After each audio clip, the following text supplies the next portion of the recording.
With this, I would request Professor Harmohan Mishra to give his inaugural address and start this conference. Thank you. Vahanti Sinduram Prabalakabari Bharati Mira Dvishang Brundair Bandi Krutami Banavinar Kakiranam Tanoto Kshemangna Stava Badana Sandar Jarahari Paribaha Srotaha Saraniri Basimanta Sarani. So this is a sloka from the great Saundarjadhari of the great Shankaracharya. This meaning I don't like to, because we have time, not time, but since it is also translated into Oriya in the poetic form, and I also recited these Oriya lines before some of my friends in Madras. They say that it is already Sanskrit. So I am giving the translation in Oriya in the poetic form. Ghana kesa pasa madhye virajita simanta sindura shobha andhakara satru gana bandikruta sate balaruna prabha badanu udbrutta lavanya lahari parivaha marga pari simanta sarani tumbhara janani heu ama subhankari. It is the description of the Simanta Sarani, of the Divine Mother. So, another sloka which is also related to my topic. If time permits, then I will just explain it. The grand symbolism as it is adopted in the Tantric literature. My topic already it is given that it is a question answer matrix, Tantravatara. So we know the Tantras, they have come to us in the dialogical form. Question asked by the Devi and the answer given by Bhairava or Shiva. So, before that, I would like to narrate one incident. Naturally, by my nature, I am reluctant to go to the seminars and conferences.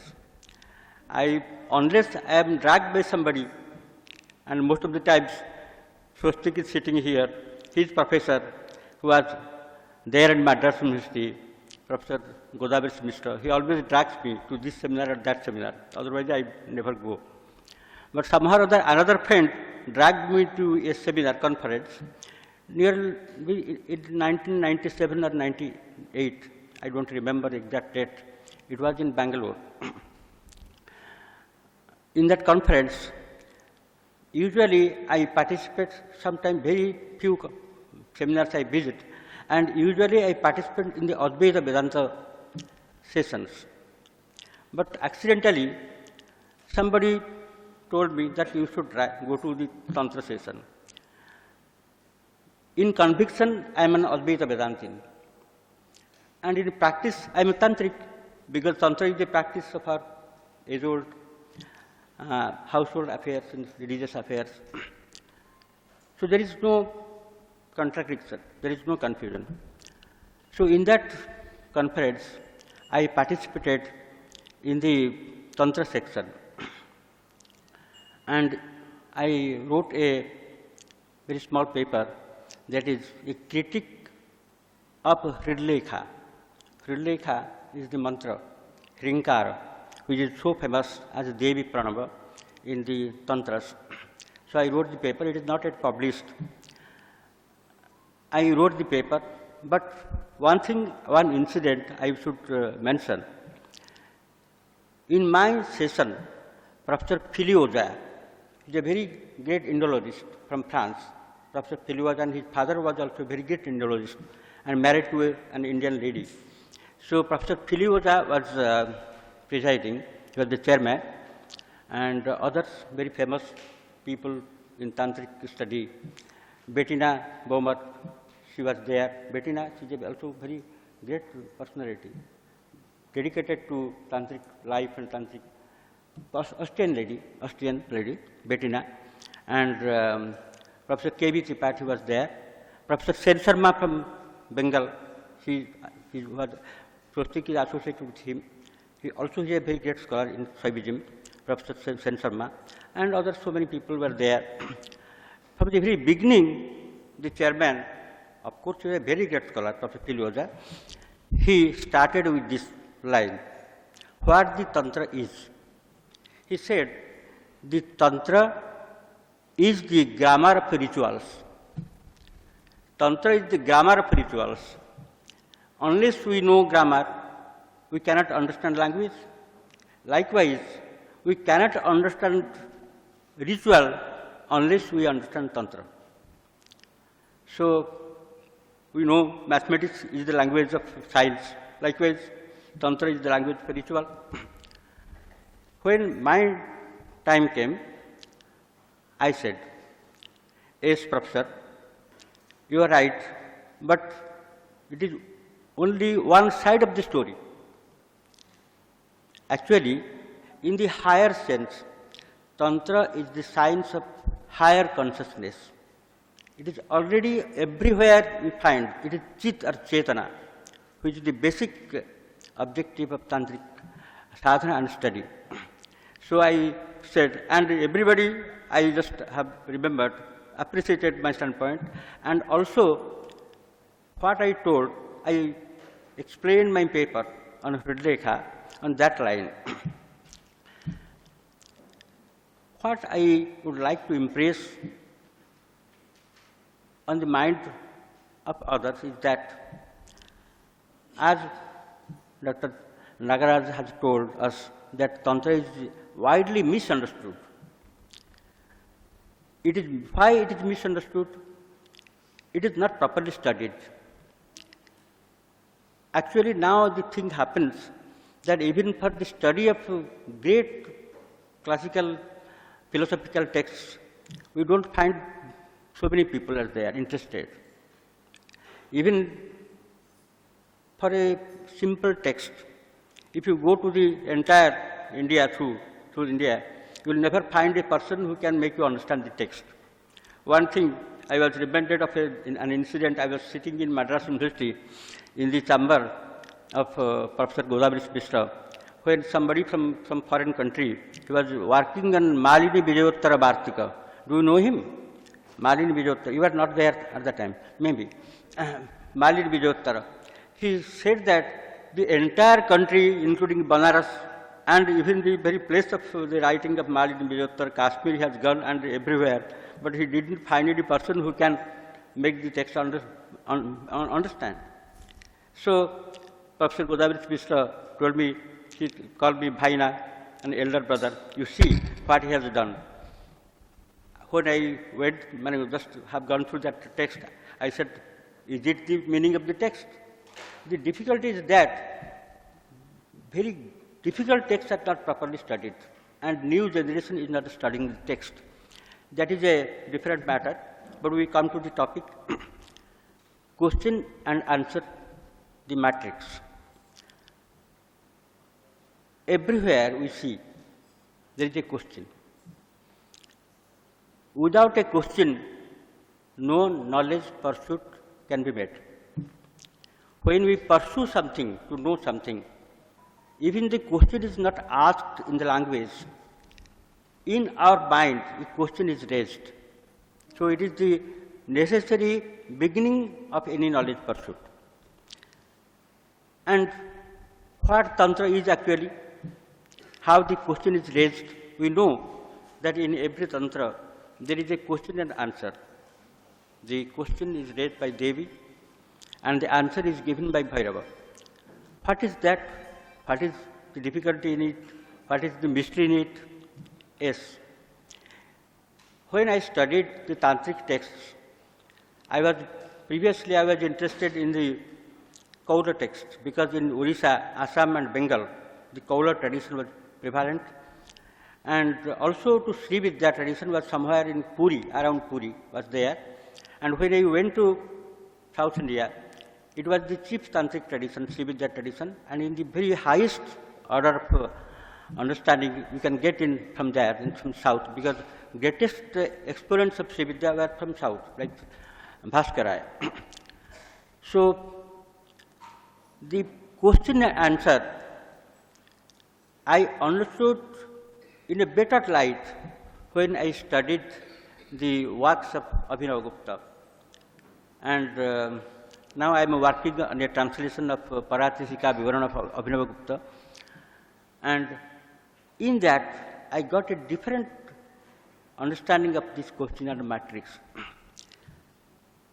The point, we should go later, but one thing, from where we have to start, maybe Tantric, maybe Advaita Vedantic, maybe any spiritual quest without any designation, without any line. It is only from where we are.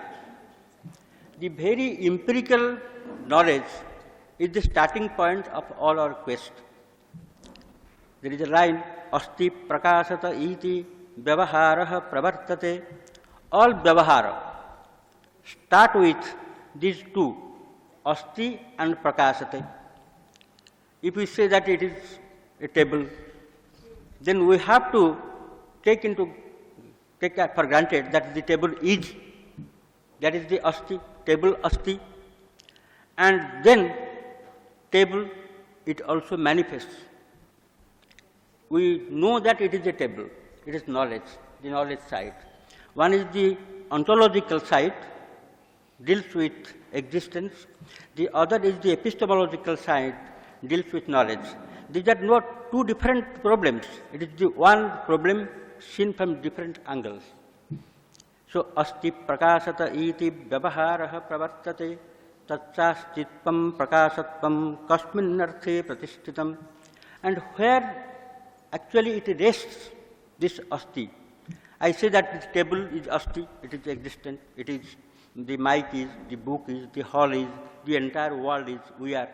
So, this asti, where it rests actually, it is not only the problem in the entire philosophical arena, Western and Eastern, it is also the basic starting point of Tantra, Tantric inquiry. Because the mythical side is something different from the actual philosophical side. Then Prakasate, and where the Prakasate, this Prakasa Bharata, this illumination, Prakasa rests, is it there in this, the thing which manifests or the thing which exists?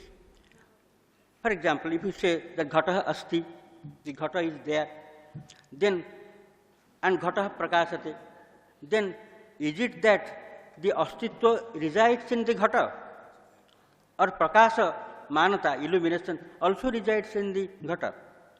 The question starts with this. And we know different answers can be given. A profound question elicits a profound answer. Unless the question is profound, the answer is not profound.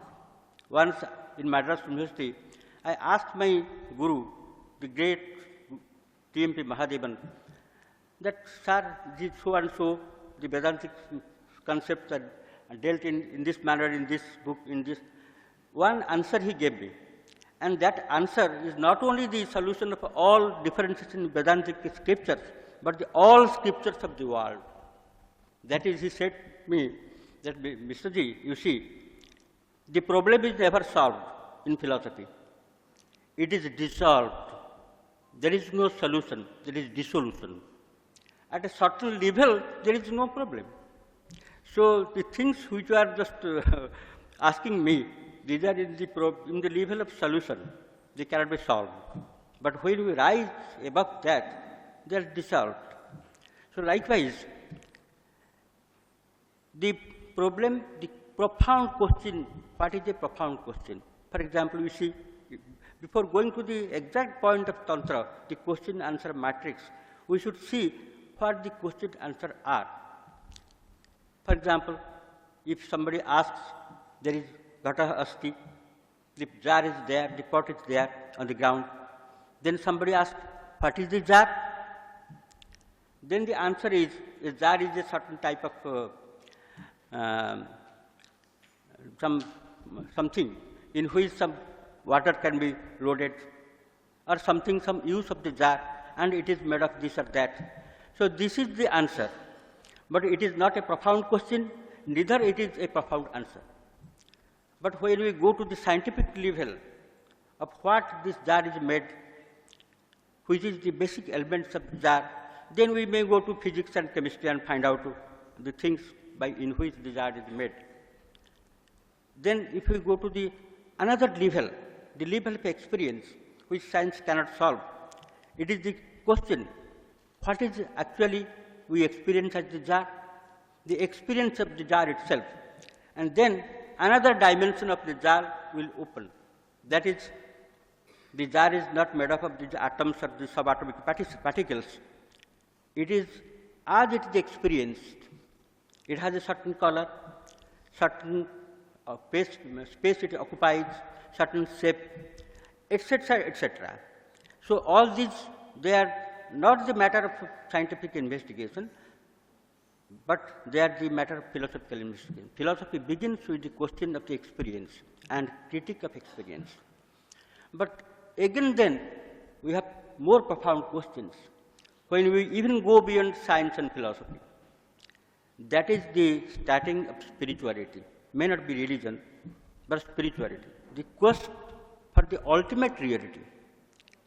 And of course, science and philosophy, they have started, and they're just, but they're groping in darkness, because it is beyond their scope. It is a scientific and philosophical meta question, so to say. So then it begins, what the jar actually is in reality. That is the ultimate reality of the jar, of the pot. Then we have so many different answers. I don't want to go to the different answers of the different philosophical systems, West and East. But the answer which is given by the great Abhinavagupta, the great exponent of Tantra, what is actually, from the Tantric standpoint, the jar is ultimately, it is nothing but Shiva.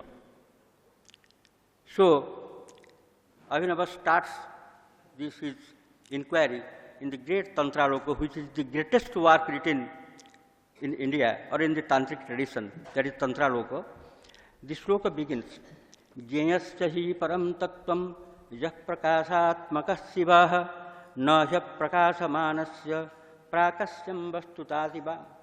Says Tantraloka. Tantraloka, so many shlokas are there, but when he starts actually, first he deals with Ajnana, and this Ajnana is different from the Advaita Vedantic Ajnana. Then he begins with the nature of the reality. He says, Jnayasya hi param tattvam, the very param tattva, the ultimate reality, the paramarthik satta of the Jnaya, not only this ghata, but the entire things we know, the knowables. Jnayasya hi param tattvam yah prakasatmakas shivaha. Shiva. And what Shiva is? It is not the mythological Shiva. It is not out of conception. Shiva is prakasa, prakasatmaka. The great light, consciousness, Chit, Chaitanya, which illuminates the entire world, is Shiva. So, prakasatmaka Shiva is the param tattva, is the ultimate reality of the things. Jnayasya hi param tattvam yah prakasatmakas shivaha. Why? Nahi aprakashamanasya jnatatvam vastutapiva. What is aprakasa? What is not illuminated, not manifest? We cannot assign any jnayatva to it. Not only jnayatva, even vastuta, that is reality or existence. How? Always we have to know through knowledge, and also assign some form of knowledge, form some knowledge regarding some object through knowledge. So, an object which is not the matter, not the object of experience, of consciousness, neither has jnayata, knowability, nor has any vastutva, reality. then he further goes, Jnayasya hi param tattvam jah prakashatmakasya na hya prakasamanasya prakasyam vastutapiva. Not only this vastuta of the things, even avastuta of the things also is known through knowledge. Avastutapi bhavanam chamatkareka gochara. Even avastuta of the things, non-reality of the things, is also known by some chamatkara. This word is very fond of Abhinavagupta, chamatkara, a great word. Everywhere we see. And it is chamatkara is what is reality. It is the flash of consciousness. I see that this is a paper, a book, and it is a flash which makes it reveal. It is revealed, the flash revealed. And this flash is chamatkara. And this flash is not only confined to these things, everywhere. Especially when there is delight, ananda. The flashes in that some very it is known. In the movement when the union of a lover and a beloved, in the experience of some aesthetic experience, we have chamatkara. And in every experience there is chamatkara. And without that chamatkara, nothing can be known, nothing can be revealed. So that chamatkara is also taken to be the very Shakti of Shiva. And avastutapi bhavanam chamatkarika gochara. Even the avastuta of the things is known, is made, revealed through some chamatkar, chamatkarika gochara. Then again he gives other descriptions, we need not go into that. I just show you what the questions are. The mundane level questions, the empirical questions regarding a pot, a ghata. The scientific level questions regarding a ghata. The philosophical level of questions regarding the ghata, and the ultimate revelation that the ghata is nothing but Shiva. So, in this way, if you put some profound question, a profound answer can also be realized. So, questioning is a very important thing in all knowledge pursuits, and especially in this pursuit of the spiritual truths, the ultimate realities that we find in Advaita Vedanta or in Kashmir Shaivism, in Tantric Sri Vidya, and etc. everywhere. The difference in the trend, in the Kaula tradition, this Sambit Paksha explanation is not very prominent. Kali is the ultimate reality. And the ultimate experience is that I am Kali. I am one with Kali.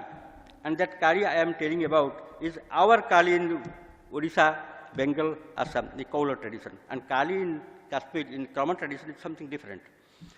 Ultimately the same, but it is different.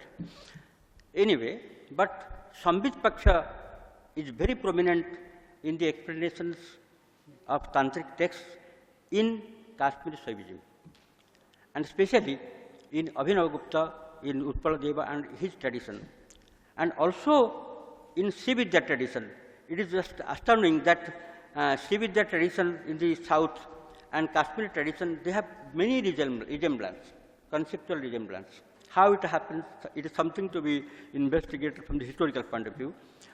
Anyway, but when we question, the question is something which elicits the answer.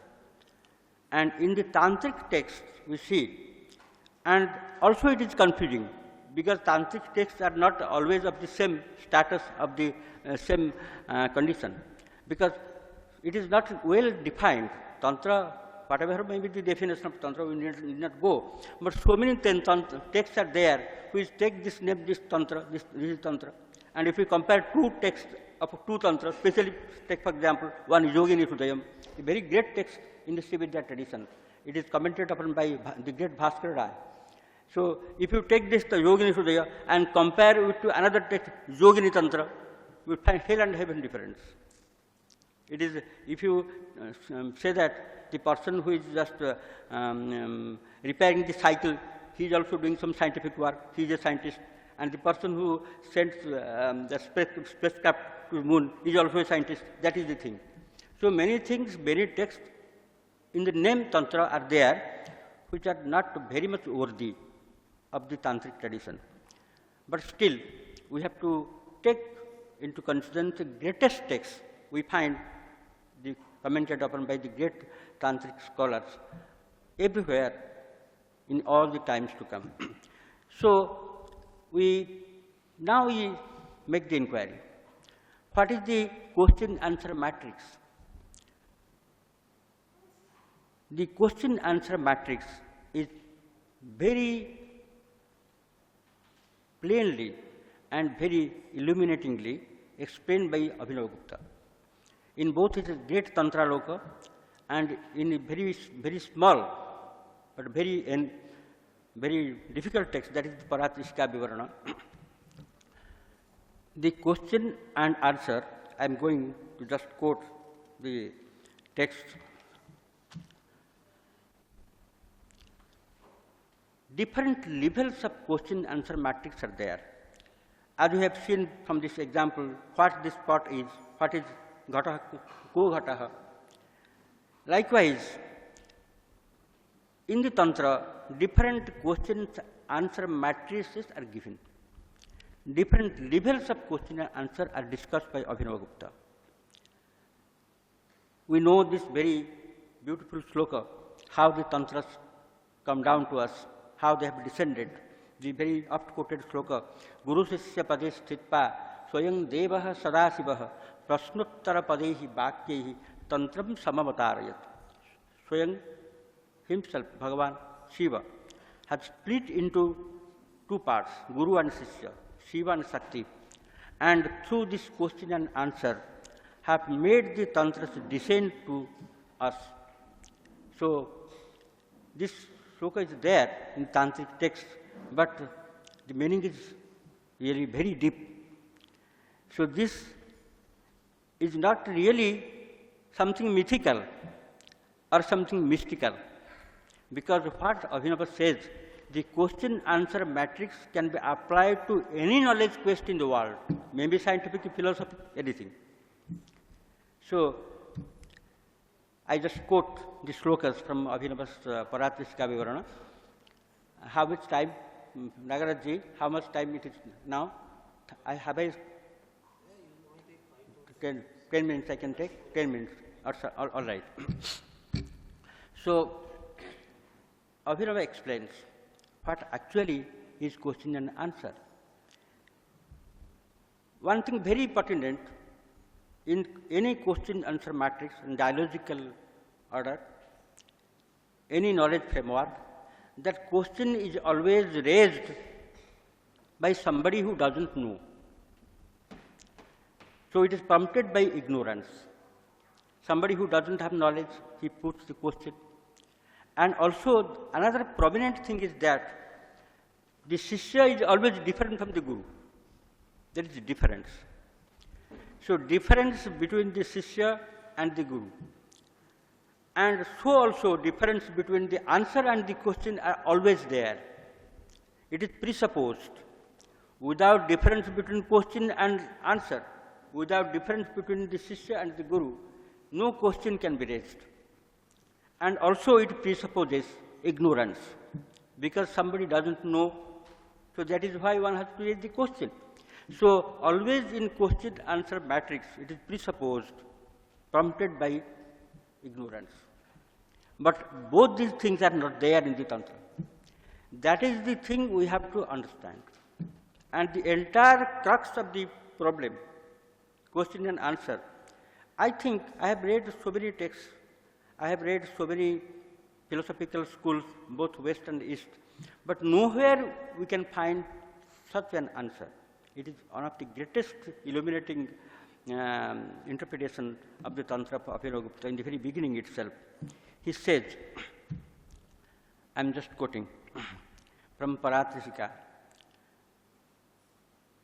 Devi is the question. Not only that Devi is the questioner, Devi is also the question. And the answer is Bhairava. It is not only confined to this level, In everywhere we find question and answer in all knowledge pursuit. The matrix is there. Everywhere the question in a subtle manner, there is an involvement of Shiva and Shakti. So he says, Devi is not ignorant. The question of Devi is not prompted by ignorance. Can we say that Devi was ignorant? What Devi is actually? No difference between Shiva and Shakti, because Bhagavan has split himself into two, Shishya and Guru, and has explained the Tantras, made the Tantras descend. So, Shakti herself is knowledge. So, every knowledge, it is Chamatkara, what Abhinava says. So, there is no ignorance in the questioner. Why then? What prompts? It is Anugraha. Shakti puts the question not out of ignorance. Devi doesn't put the question out of ignorance. It is out of Anugraha, compassion for all living creatures, that they have to understand that they are Shiva. So that is why he has put the question. So another point, the difference, most astounding thing is that the questioner is not different from the answerer. They are one, tadatmya, relationship. So let us read the slokas I am quoting from Paratrishika Vivarana. Para bhagavati seyam prasaranti swarupatah paritsa saktirityukta bhairavasya vibhedini. So Para Bhagavati, the highest goddess, that is Devi, when she prasaranti, when she flows outwards, swarupatah, from her own being, that is Bhairavatma. She is Bhairava. When Para Bhagavati flows outwards, prasaranti expands, so to say. So that is, it is known as Paritsa Shakti, it is Ichha Shakti Para. The Para Swatantra Shakti flowing outward is Para Ichha Shakti, Paritsa Shakti Rityukta. What she is? Bhairavasya Abhibhedini. She is not different from Bhairava. That is the thing. So, why it is? Everywhere, when we are directing towards somebody, our knowledge pursuit, what this ghata, this is a jar, ghatoyam. And when we try to understand what it is really, then even before knowing that, our attention is directed to something, what we say nirvikalpaka in Nyaya philosophy, but where it is directed to something, and it is a quest, what it is. Then the answer is, it is a ghata. So, it is prasaranti. This Devi is going outward as a question. And when she grasps the answer, she returns and becomes Bhairava. Para Bhagavati Seyam Prasaranti Swarupatah Paritsa Sakti Rityukta Bhairavasya Vibhedini Tasyaha Prasara Dharmitvam Jnana Sakyadi Rupata. Then she is dharma, characteristic, that she is Prasara Dharmi. She always runs outward. And that is why he takes the forms of Jnana Sakti, etc. Jnana Kriya, Jnana Sakyadi Rupata. Then she takes the form of Jnana Sakti, Kriya Sakti, etc. And then she is also described as Para, Para, and Apara. These are three goddesses in Kaspia Shaivism, Para, and Apara. So she takes the form of Para, and Apara, Para, Rupa, Pasyantyadi Bapur Bhrutihi. In the other level, she also takes the form of Pasyanti, Madhyama, and Vaikhari. So Para is Para Devi. And when she flows outward, in order to grasp the objects, make them reveal, she takes these forms. In one way, she takes the form of Jnana Sakti, etc. In the other side, she takes the form of Para, etc. she also takes the form of this Pashyanti, etc. Different levels are there. Then, again, one thing he elucidates, Tadeva prasarakara swarupa parimarsanam prasnam ityuchyate devi tanmaya prasnakarini. Abhinava says, this prasarakara, this very swarupa of Devi, of expanding, of going outward, prasarakara, flowing outward, is what is known as swarupa parivarsanam. She understands herself that I have not only this ghata is myself, this pata is myself, the entire world is myself. It is the revealing of his swarupa. Swarupa parimarsana, it is vimarsan knowledge. Tadeva swarupakara, tadeva prasarakara, swarupa pravimarsanam, prasnam ityuchyate. That is what is known as prasna, the question. Prasnam ityuchyate devi. And what prasnakarini then? The questioner, tanmaya prasnakarini. The prasna itself is prasnakarini. The very outward flow of Devi is what is prasna. Tasya prasara rupasya paramarsana mebajat tadeva paramang proktam tat prasnuttara rupakam. And when she flows outward, again comes back by revealing herself, it is what is known as the prasnuttara matrix. Anywhere Devi flows, physics, chemistry and anything else, goes outside, questioning the reality, and again she grasps the reality and knows that this is also myself. Nothing is beyond me. So that grasping, grasana, that is also in Kama philosophy, it is not as grasana, the entire kala grasa. She devours the kala, devours all space, devours the entire universe in the experience itself. So it is prasnuttara, it is the prasnuttara matrix, prasnuttara rupam. Tadeva parasamvittehe arabhyantastarang punah parasamvit ghanananta sanghārakaranam muhu. In the sanghārakaranam, when he takes the inward movement and make the entire process sanghruta, just takes into herself, sanghara, it is antarbhavita nishesa prasaram. She takes into all the prasara after grasping the entire universe. And antarbhavita prasara, when all the prasaras are taken into herself, it is nothing but bhairavam vapuhu. She herself becomes bhairava. Bhairavam vapuhu. Then she says, it is the pratibhaktru swarupa. It is the swarupa of the answerer. When she withdraws, she becomes bhairava. And that is the pratibhakta. That is the answerer. Pratibhaktru swarupena sambit, only sambit vijrumbhate. Consciousness reveals in these two forms, prasta and pratibhakta. Then he says, another very important line,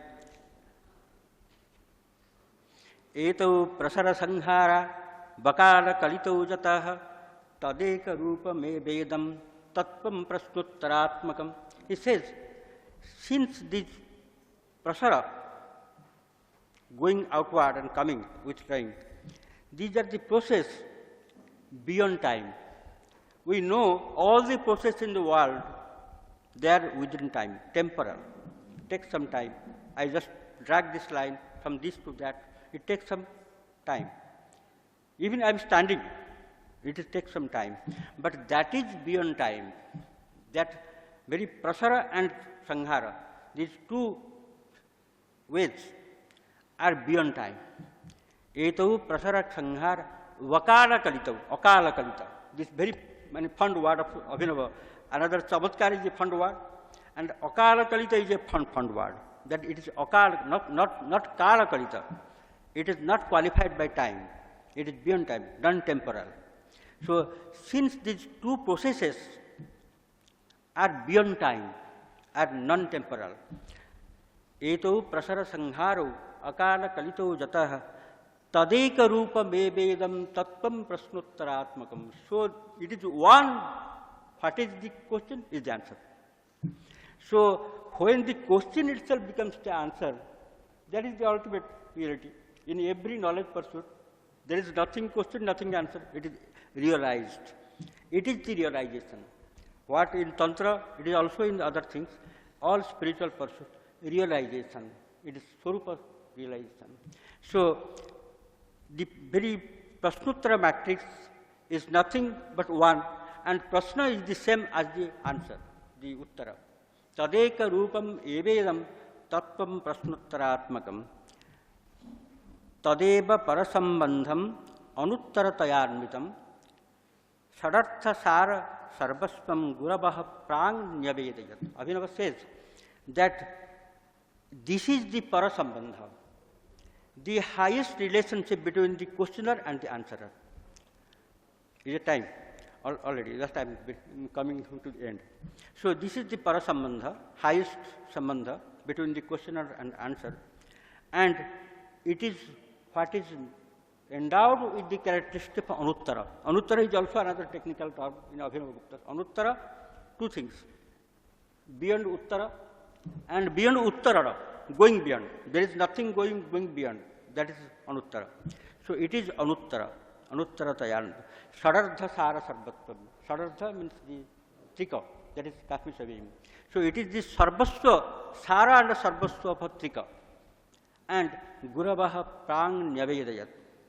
My ancient teachers and my gurus, they have what they have determined as the essence of Trika Shastra. So, this is the beginning, and many other revelations are there in the Tantric text. Of course, I say that one should also read Advaita Vedanta. It is the corrective of division, because unless we read Vedanta, so many writers are there. I see they have made the blunder that it is beyond Advaita Vedanta. It is nothing. Advaita Vedanta compared to this Kashmir Savim is nothing. It is, I don't subscribe to this view. There are different ways of seeing the things. So, I thank Mr. Nagaraj and Professor Nagaratnam and our coming Vice Chancellor, Mrs. Nagaratnam, and other hearers, listeners who are in the audience. And I see many young people are there who have come to this seminar. And may we come to the submission of the highest point of understanding through this seminar, and may we also realize that we are Shiva. Thank you.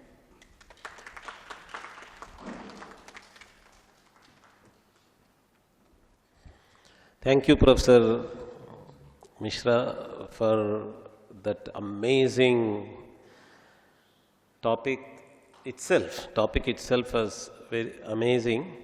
Our founder Harikiran Vadlamani Garu recently called me and was suggesting a few topics for symposium. He mentioned Vedic debate as one topic, Vada, and in a few minutes he called me back and said, let us have a symposium on Vedic dialogues, Vedic Sambhashana, Vedic Sambhashana. And we were discussing how Rig Veda itself has dialogical mantras. There are some mantras which are in the form of dialogues. And this topic of question and answer, I thought that Professor Mishra was going to put his own analysis about why these books are in question and answer, but he was bringing out how the Vivarana itself has such an analysis of this format of question and answer. I never expected this to be there. Amazing. Actually, every time India and these traditions surprise people, they bring these new, every time a new surprise comes. Professor Mishra, actually this has to go to the world. People have to know in the West also that there is this discussion about this format, a theoretical discussion about this format. People, I don't know, people ever know that there is that kind of a discussion. Thank you very much for enlightening us. This is a great takeaway for us for this. Thank you very much, sir.